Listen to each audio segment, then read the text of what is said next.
I'll have to repeat something Arnold said. I always wondered why Arnold liked Dianabol.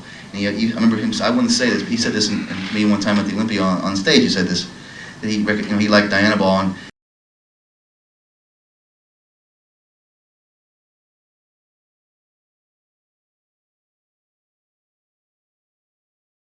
What's up guys, Derek, moreplates.com. Today we are going to be reacting to Tom Platz talking about steroids. So this is him back in the, I don't know, like right after the golden era or during the golden era, but it's like Tom Platz was more like a 80s guy than a 70s guy, but he is still, you know, in that golden era. At least I think he was mainly an 80s guy, because as far as I remember, he was, his prime seemed to be after Arnold had kind of like exited the picture kind of thing. But anyways, he did this like seminar thing where he talks about gear, and it's really interesting because these guys weren't talking really in, like they'd talk to each other, I guess, about it, but they wouldn't have like a seminar explaining this shit in public to just random people, especially with video recorded. So this is a really interesting like historical piece of, you know, like bodybuilding media.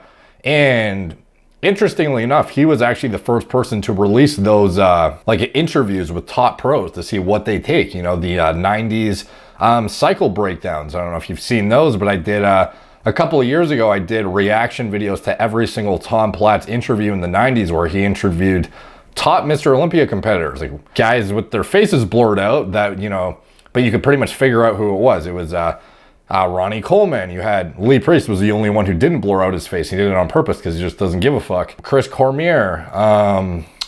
Who else? I think Dennis Newman was there too. Or is it somebody else? I don't know. I forget, but there was some really notable names, including Coleman, and they all talked about their cycles. Oh yeah, it was Paul Dillette was one too, that fucking mass monster freakazoid. And a couple other guys, I forget who. But anyways, I did a reaction to all of those, and it's like hours of gold content, and Tom Platz is the one who is responsible for bringing that to us to, you know, learn. And, you know, obviously some people are going to think those guys were all lying out their teeth during the interviews, and that's fine, but still, it gives us at least some insight into them thinking they're anonymous and like breaking down what they supposedly take. And here he is, even earlier in that, in his prime, because this was past Platz's competitive career was way over in the 90s when he was interviewing those top pros. So this is him when he's actually mid competing, and he's still talking about it. So very, very open and transparent guy. And one of the reasons I want to bring it up too is because it's interesting. Their approach to cycle design is a lot different back then than it is now. all right, the lady over here. About steroids, but we hear a lot about steroids being dangerous, and yet I think that all the top guys are using them. Is there a secret to take them safely? Oh, I never used steroids in my life. Oh my God. Okay. Now, the reason I'm very open and honest about steroids and steroid usage, because I feel that for so long, athletes, not just bodybuilders. I mean, I learned about steroids from swimmers when I was in college. Okay, steroids are around, and they're happen to be used in bodybuilding. And rather than to hide the fact that I have used them, do use them throughout the course of the year, I'd rather be honest with you and tell you some of the problems, some of the proper procedures, because I'd like to discourage abuse. Okay, I think abuse is why should that be present at all? Possibly proper usage or no use at all. And I know, because my honesty and I'm admitting it, that I use steroids, people are going to think, oh well, I got to take them too. I can't know a way I can recommend steroids. Okay, I don't mean to do that. It's hard to get around the subject, and it's just the only solution I have at the moment is to be totally upfront, totally honest, open up to you and tell you where I'm at. Okay, I don't believe that steroids create champion athletes, and I sincerely believe the same top athletes would be there at the top with or without steroids. So I basically agree with that too. You know, I feel like a lot of the, you know, genetic hyper elites are guys who, when they were natural, they also look like genetic hyper elites, and then it just, you know, you can just tell that they're genetically blessed, and they just, you know, touch a weight and they fucking grow. But again, I think a lot of it, when it comes to sport, a lot of these guys are going to be the top guys if they didn't take gear and no one else, you know, took juice to, or whatever performance enhancing drug is in question. I think the performance metrics of a lot of those guys would still be at the top relative to the rest of the pack if no one was using steroids or whatever it is. In bodybuilding though, I don't know if it's always the case where it's like the top natural guy would also be the top Mr. Olympia on gear, like relative to, let's just say, the entire, guys from the 80s, none of them took gear.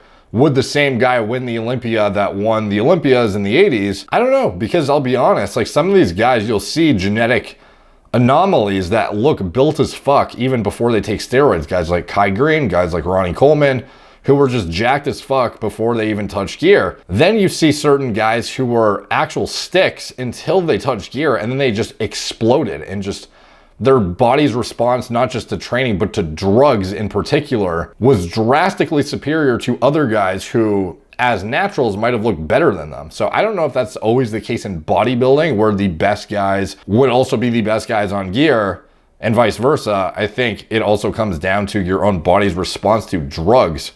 Not just, because I've seen guys who have like very, very, very genetically blessed natural physiques, and then they take gear and they respond not that well to gear. And they grow like better versions of their awesome physiques as, enhanced versions of, the natural physique that was insane. But you'll see guys who are natural, who are a fraction of what that natural guy was, take gear and blow them out of the water in size gains. And I think that comes down to genetic response to drugs.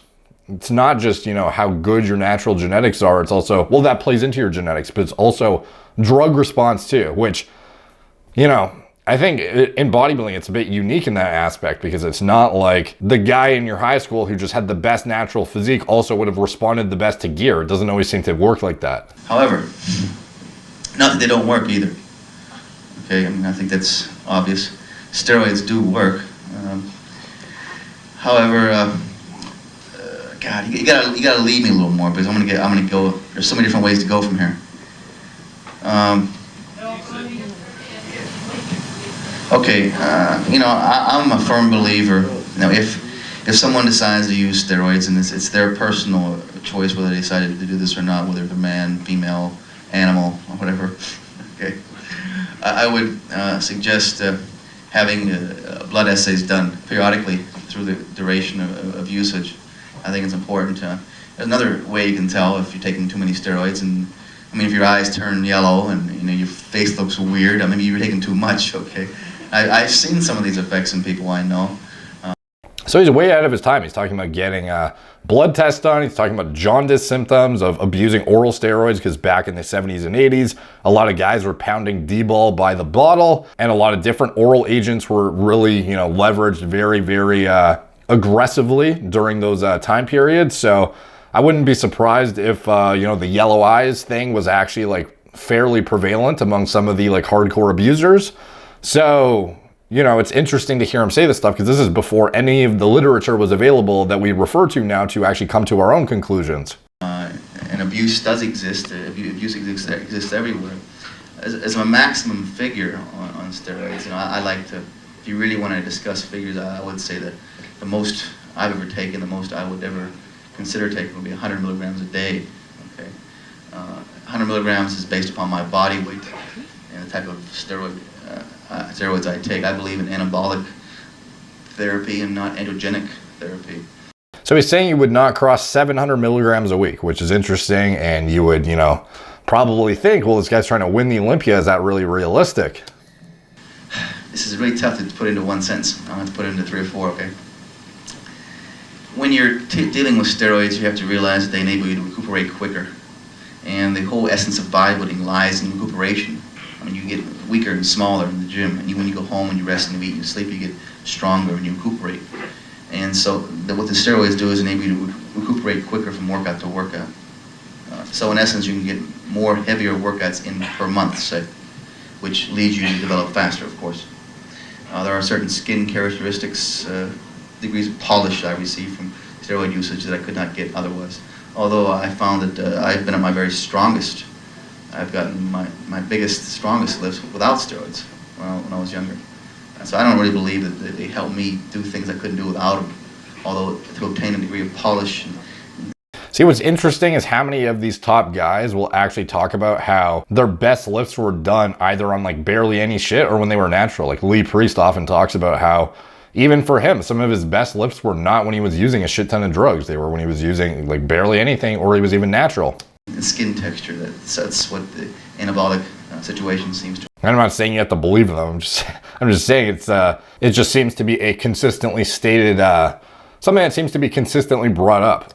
To provide for me before the Olympia contest, I can hang on to more body weight, maybe 10, 15 more pounds of body weight than I normally could.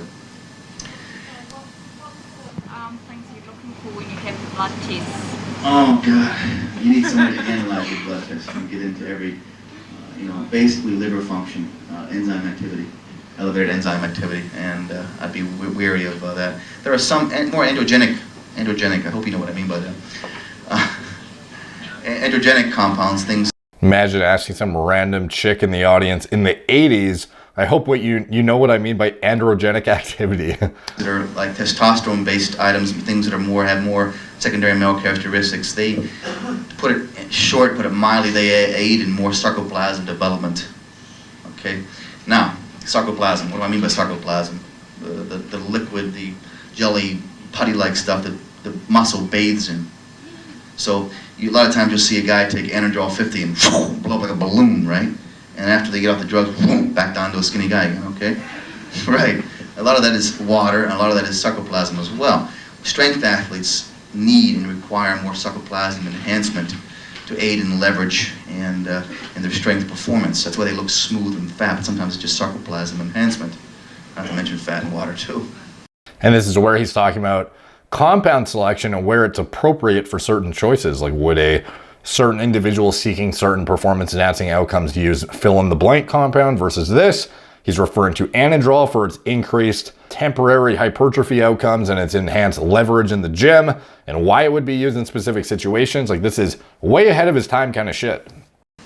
Okay, now you're dealing with a guy that's 6'5", who needs more sarcoplasm enhancement. They may adopt more of an androgenic therapy, more of an androgenic program. These drugs are more dangerous. I'll have to repeat something Arnold said. I always wondered why Arnold liked Dianabol. And I remember him, I wouldn't say this, but he said this in me one time at the Olympia on stage. He said this, that he liked Dianabol, and I was wondering why he liked Dianabol, but I started analyzing it, and Dianabol is like androgenic as well as androgenic, anabolic as well as androgenic. It gave him the sarcoplasm enhancement that he needed for a tall structure. It was anabolic as well, and I feel you get true muscle gains from anabolic situation, and from androgenic gains you get more sarcoplasm enhancement and less actual myofiber development. To mildly. So people in the audience are just like, what the fuck are you talking about right now? And again, he's just detailing compound selection, what would be appropriate for your body type. So he's elaborating on how Arnold, for example, is a tall guy who has a big structure to fill out. So therefore, something like Dianabol that is more retentive might be a more appropriate choice than something like a drostanolone, perhaps. Like, this is kind of like the determination of certain compounds based upon what you individually need. Briefly give you my approach to drug therapy. Those are some of the items I consider, and how I look purely cosmetically, like when I'm concerned with sarcoplasm, which a bivalent is.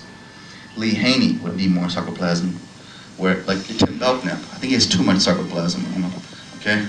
It's like me, if I take what Lee Haney takes, I look like Tim Belknap, okay? Too much sarcoplasm. But Tim's a good friend of mine. I think he's, okay, I don't mean to put him down or anything. He's a very superior physique.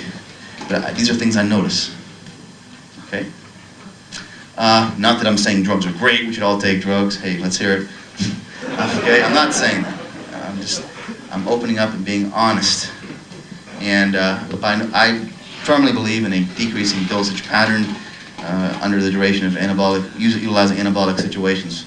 In other words, starting high for a couple weeks, 2 or 3 weeks, going medium for 2 or 3 weeks, going low for 2 or 3 weeks, off for maybe 2 or 3 weeks, and going back high again. This enables the body's natural secretion not to shut off completely. So obviously this is like some bro science, but it's not like there was really any data available to conclude otherwise at the time. So he's basically talking about tapering off of stuff in order to prevent your HPTA from shutting down. We already know that obviously your HPTA will be shut down regardless. But anyways. As the body's natural secretion begins to diminish, and then you reduce the dosage, and then your body's natural secretion theoretically, well, supposedly, according to the data that exists, increases. And as you go lower in the dosage, your body goes natural and secretes more testosterone naturally. Look how ironic the background banner is. Health and fitness, the natural way to better health, as we're talking about what anabolic steroids to take and which ones will hopefully not fuck you up. So you never want to shut down natural secretion. Otherwise, if you take drugs incorrectly, you get smaller and weaker rather than bigger and stronger. Taking too much drugs too long, even if you take more, your body won't respond to it anymore. I'm sure you've heard this and seen people in the gym, I'm not getting any results anymore. You can't get any more effective even if you go present a higher dosage to the body. At that point, you need to get off, cycle down, and clean off well, so to speak. Sometimes when I'm off steroids, I use HCG, human gonadotrophic hormone, to help stimulate natural secretion. It's almost like when you're singing a song and you like don't know the words, so you just like say what it sounds like. When he was trying, I don't know if he said it, but it sounded like that's almost what he did when he was trying to say what HCG stands for. Human gonadotrophic hormone. I'm not making fun of him, it's just funny. They use HCG, human gonadotrophic hormone, to help stimulate natural secretion again. And that's my procedure, to put it very, very lightly. In Germany, I've discussed this same thing I'm discussing right now for about 3 hours, and we didn't do justice to it at all. I've heard Fred Heflin speak on 8 hours with a lunch break.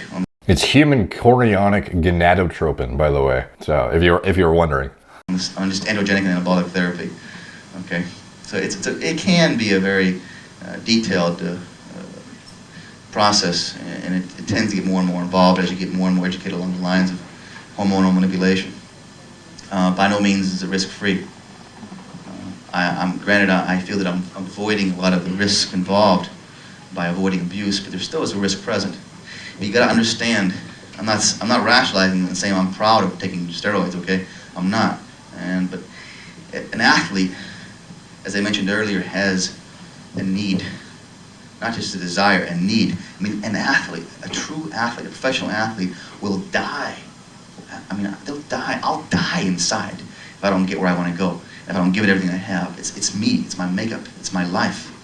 And to take a steroid which doesn't commit suicide on my part, I feel I can take with a minimal amount of risk and get closer to my goal. Most athletes will pursue drug therapy, and they do. And I think that's one of the reasons they probably get into that train of thought, is because it's more than just a desire. It's a need. They'll die if they don't. They'll die anyhow if they don't get there. So it's like worth the risk in our minds. I should say, most athletes' minds. These are only my views, and not either the Bible. I don't mean to lay my thoughts on you and my absolute inner feelings and say, this is it. But these are how I feel at the moment.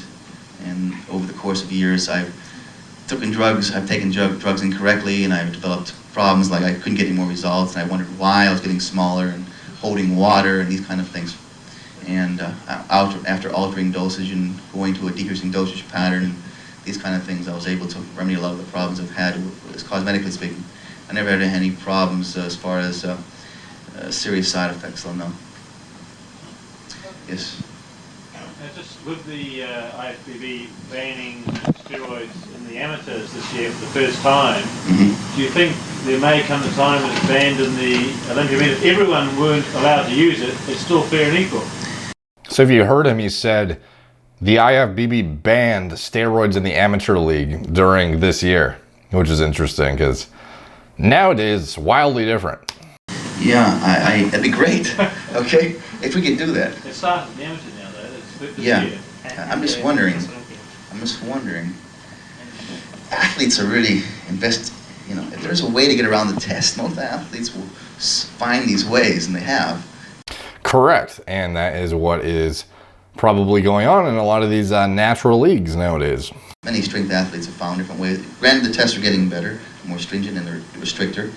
There are ways and things that some people just don't get detected, and they have things they do.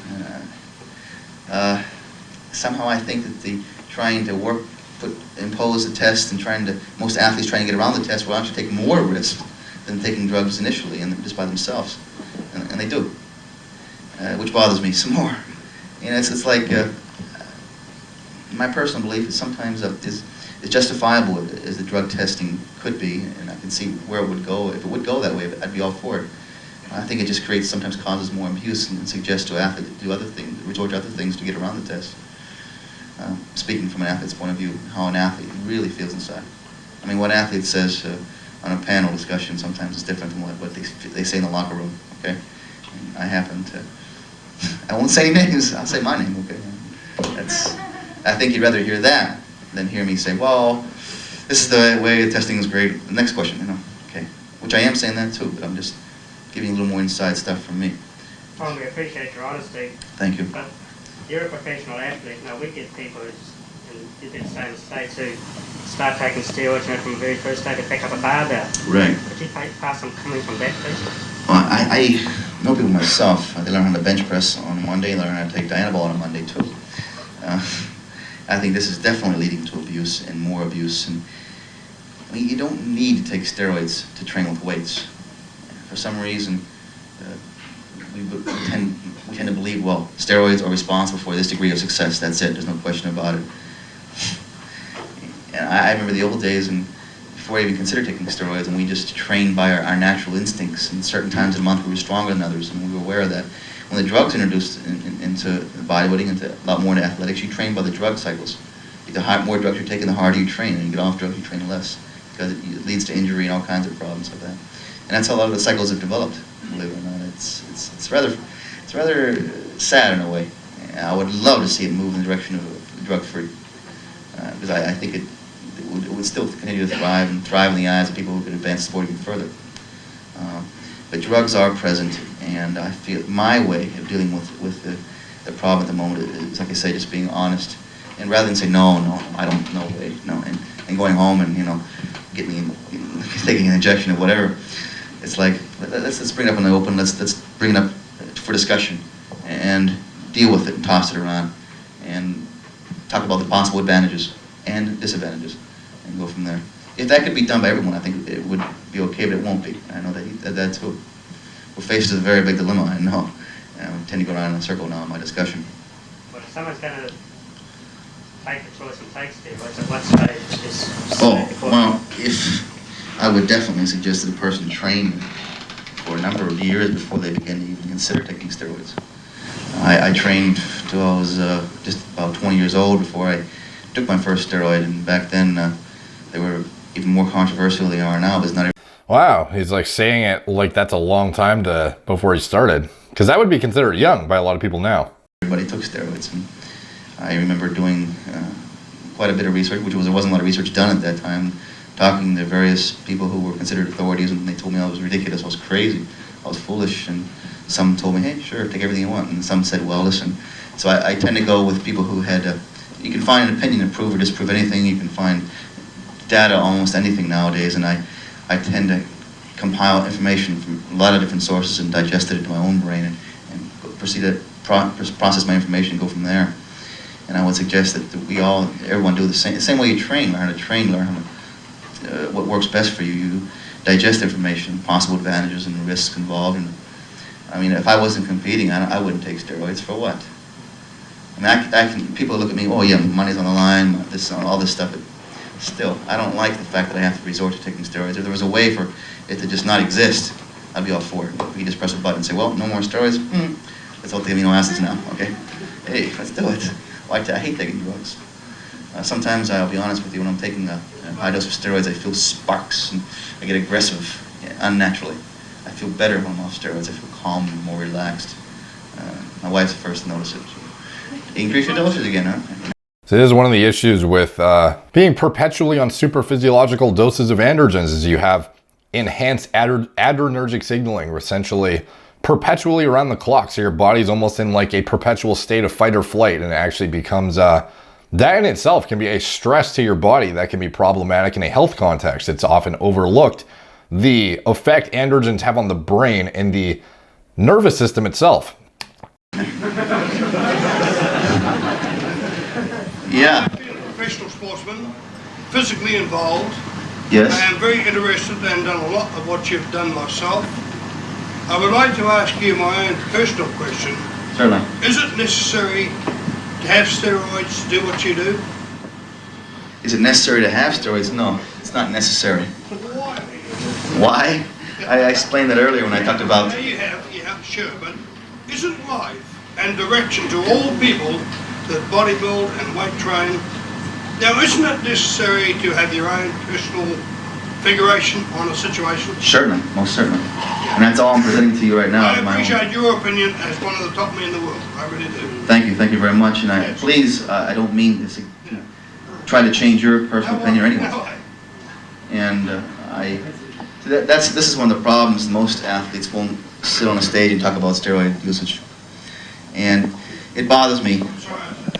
Oh no, it bothers me that a lot of athletes resort to steroids, including myself. Okay? Although it does seem to be effective and recuperative effects are definitely available. In your country, I've done what I do and thoroughly enjoyed it. What do you do? I never took nothing. All I done was train all weights. Beautiful. I was a professional wrestler. Mm. Beautiful. Enjoyed your country, enjoyed most of it. Thank you, I enjoyed it also. Okay. Okay, so that's it. So he doesn't talk too much about, like he talks about Anadrol a little bit, he talks about Dianabol a little bit. As far as I know, some of his selection of compounds was often things like nandrolone, things like stanozolol. He was very against using things like traditional testosterone as a base because he viewed it as how a lot of guys in the 70s and 80s viewed testosterone as a suboptimal agent because it is less tissue selective than the synthetic anabolics that were being designed in that decade to essentially replace it. So these compounds that were coming out, Primabol and Dianabol, Anadrol, nandrolone, stanozolol, these were seen as synthetic anabolic agents that are superior to testosterone. So these guys were seeing the actual evolution of anabolics in real time and we're steering the fuck clear of testosterone because it was seen as the root androgen that sucks. So it's just interesting the transition of how cycles are treated now, because nowadays the fattest portion of almost every single cycle is testosterone. The testosterone base comprises the majority of what most people are using. Now, there are certain individuals that will not use testosterone at all. Some will use different means of achieving adequate estrogen-induced neuro and cardio protection and the downstream IGF-1 axis cascades and whatnot.